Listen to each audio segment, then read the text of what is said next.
श्री गोपाळ कृष्ण भगवान की जय। लीळा नंबर 664। महादायसाला नामाचे निरूपण।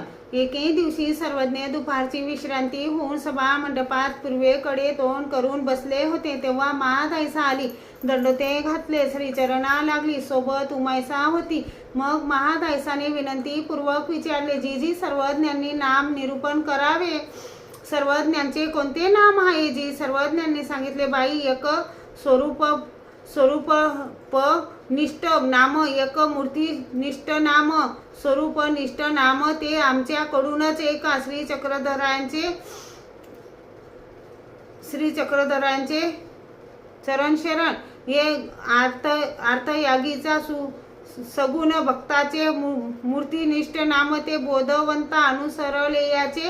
महादायसाने विनंती केली, जीजी ते मला निरूपण करावे। यावर सर्वज्ञांनी नाम निरूपण केले। सर्वज्ञ म्हणाले, बाई, असे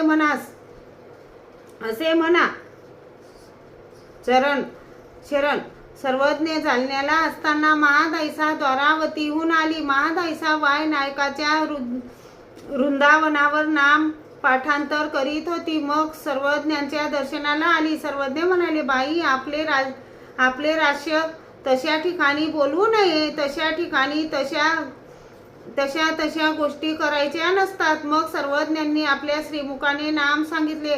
नंतर नाम सर्व मार्गात स्मरण विधी म्हणून आले। सर्वज्ञ म्हणाले, या नामाने ईश्वराच्या प्रेमाला पात्र व्हावे। श्री गोपाळ कृष्ण भगवान की जय।